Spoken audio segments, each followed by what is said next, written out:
The website has paid for itself 10 times over already, and it's been less than a year.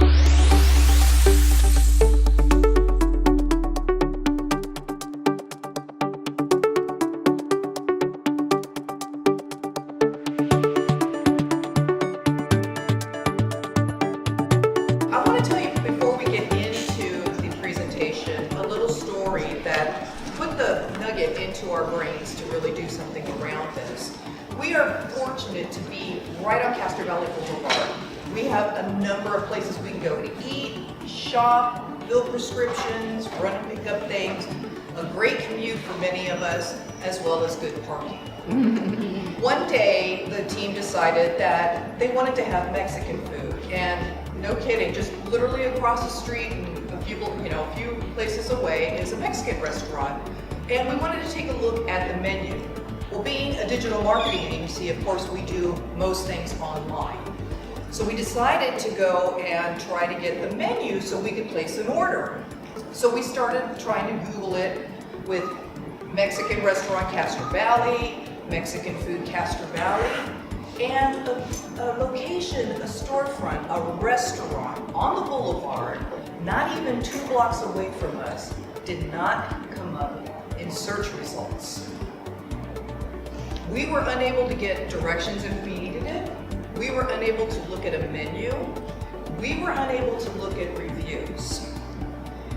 And we began to think, if this is happening to one of our businesses in our community,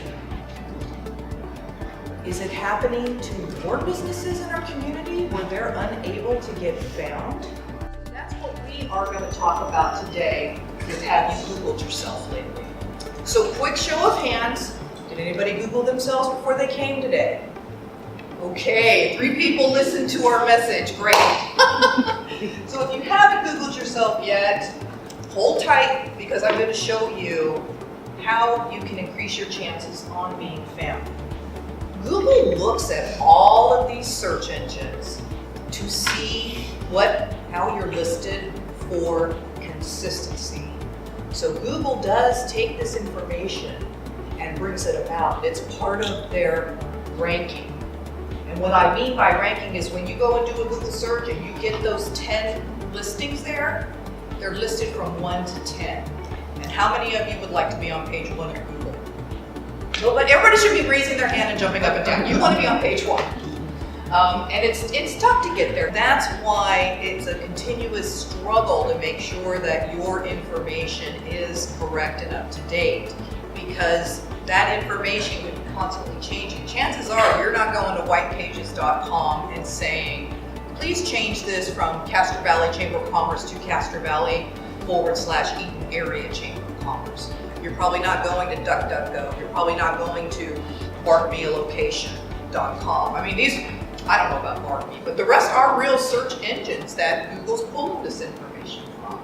So making sure that if you're listed as, Nikki Mendez's Toy Boxes, I'm not listed, I can do everything in my power not to have like my phone listing as Nikki's Toy Boxes and not have something else as Mendez's Toy Boxes. Everything that you have control over, keep as consistent as possible. Google My Business is so important for search because, again, you can manage your business across the different Google or online, you manage your business online.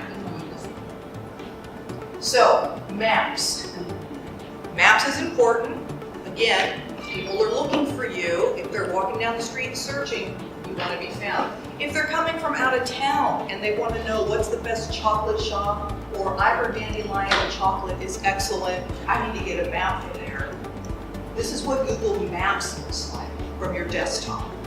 So again, look at all the information that you have available. If you scroll down, you still have more available. This all plays into making sure that that information comes up on a search engine. And again, Jim had a great question with, I'm not here on, when I try to look at myself from a local search, he doesn't see himself, but when he goes and says Jim Nagin Leadership, he does. But if somebody is trying to Google him as, I need a leader from Castro Valley, he may not show up. If somebody wants to try to get their hair cut at Al's Barber Shop, If he's not positioned correctly, even if you're standing like right here, he's down the street, he may not come up on the search if somebody writes Castro Valley Barbershop. His competitors may come up. How many of you have gone to somebody's Yelp, saw that it was 1 star and just moved on? Right?